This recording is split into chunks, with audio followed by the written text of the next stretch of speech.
छाती से लगा लेगा, बहुत छिपाने की कोशिश करेगा, लेकिन वो बात नहीं छिपेगी। बेटी आखिर समझ ही जाती है, पिता भला रो क्यों रही हो तुम? तो बेटी जब ये पूछेगी कि पिता रो क्यों रही हो, तो पिता के मुंह से सिर्फ एक ही बात निकलेगी, बेटी ज्यादा कुछ नहीं मांगा, लेकिन मैं सोच रहा हूँ कि 4 महीने बाद 3 महीने बाद तू पराई हो जाएगी, तेरे सिर से मेरा अधिकार छूट जाएगा, तू पराई हो जाएगी लाडो। तो बेटी फूट फूट करके रोने लगती है, जवाब देती है कि पिता संसार के सारे लोग कहते रहे कि तू पराई है, एक दिन पराई हो जाएगी, लेकिन मुझे बुरा नहीं लगा, लेकिन आज मैं तुम्हारे मुंह से सुन रही हूँ कि मैं पराई हूँ। पिता मैं पराई हो जाऊंगी। वो पिता फूट फूट करके रोने लगता है। कोई पिता ये नहीं चाहता है कि मेरी बेटी की शादी ऐसे घर में हो जो कि मेरी बेटी को दुख मिले, कष्ट मिले।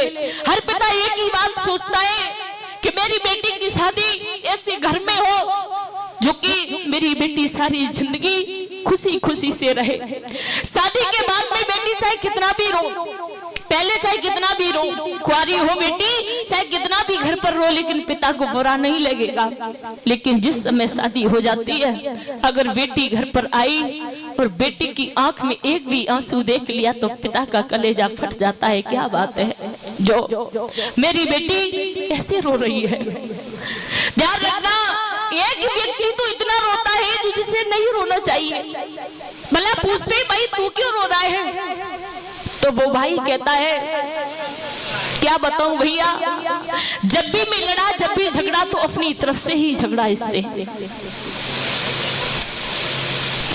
एक बहन भाई का प्यार था, ये लड़ाई नहीं थी। जब तक मैं नहीं आ जाता था तब तक खाना नहीं खाती थी, 1000 बार फोन कर देती कहाँ है, कहाँ मर रहा है, खाना नहीं खाना। और जब तक मेरे साथ बैठ कर के भोजन नहीं कर लेती थी तब तक इस पगली का पेट नहीं भरता था। आज मेरा ख्याल रखने वाली मुझसे चली गई। ध्यान रखना, एक व्यक्ति तो ऐसा रोता है जो खुल करके नहीं रो पाता है माताओं। वो है बेटी का पिता, वो है बेटी का बाप, जो कि खुल करके बेचारा नहीं रोता है, अंदर घुट घुट करके रोता है। भैया अगर किसी के घर पर भोजन करने के लिए जाओ तो भोजन अच्छा नहीं बने तो कह देना ये भोजन अच्छा नहीं है। अगर किसी की बेटी की शादी में भोजन करने के लिए जाओ तो कभी ये मत कहना कि भोजन अच्छा नहीं बना, क्योंकि वो पिता सारी जिंदगी की मेहनत अपनी बेटी की शादी में लगा देता है। सारे लोग तैयार हो जाते हैं, देखा होगा जब जयमाला का नंबर पड़ता है तो सारे लोग तैयार हो जाते हैं, लेकिन वो पिता खुद के कपड़े बदलना भूल जाता है, नंगे पैर भाग रहा है। खाना खा लिया तो खा लिया, ना खाली पेट भाग रहा है। कहते हैं भाई तू तो कपड़ा बदल ले, आखिर कपड़े तो पहन ले। तो वो पिता कहता है ना बस मेरी बेटी अच्छे घर में पहुंच जाए, मैं तो ठीक हूँ, ऐसे ही ठीक हूँ।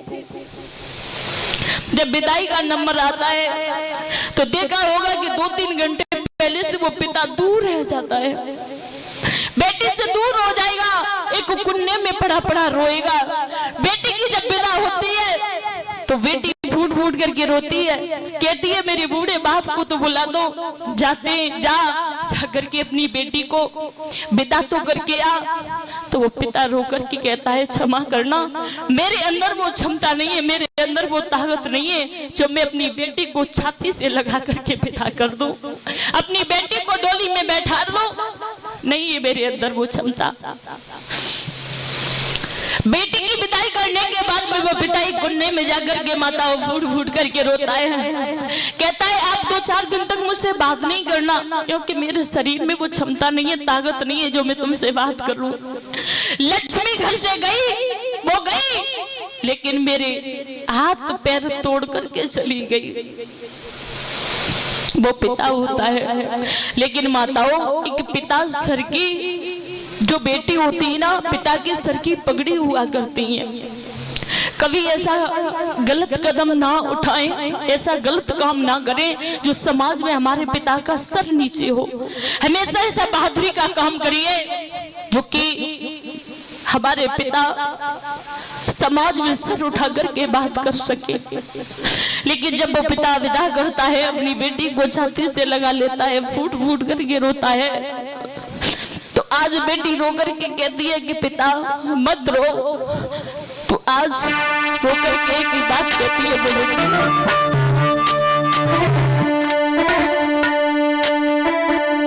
रो करके एक ही बात कहती है।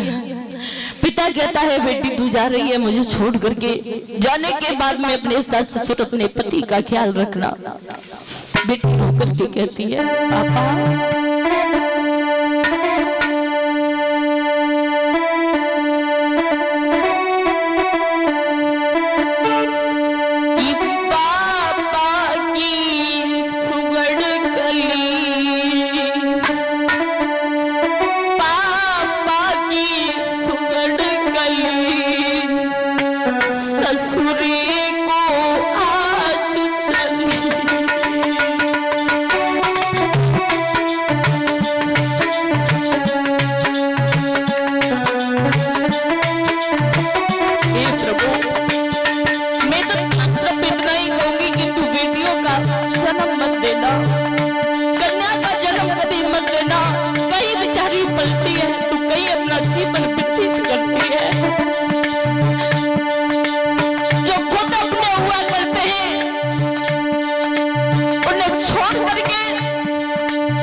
अपनाना पड़ता है। जो बेटी सबसे पहले भोजन करने वाली माताओं ससुराल में जाने के बाद में 2 रोटी अपने हाथ में पकड़ने के बाद एक कुन्ने में बैठ करके खा लेती है, वो बेटी हुआ करती है। फोन करके कहेगी माँ पापा अच्छे, पापा काफी दिन हो गए मुझे लेने के लिए।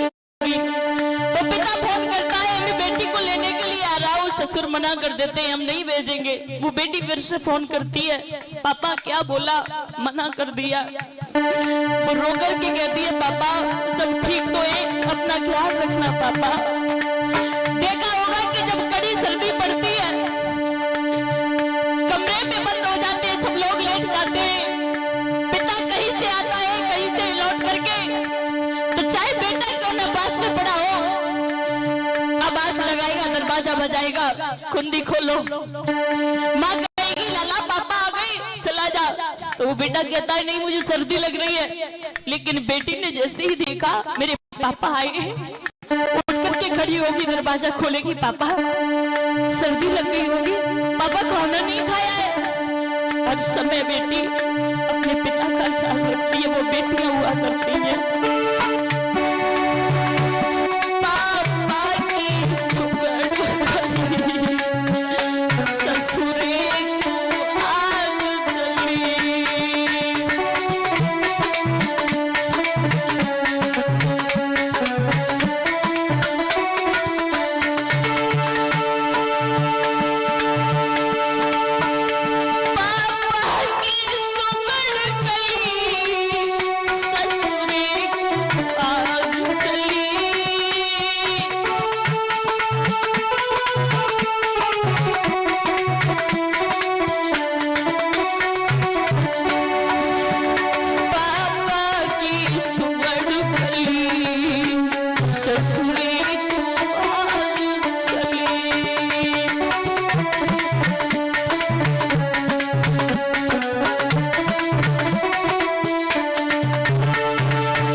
सब संग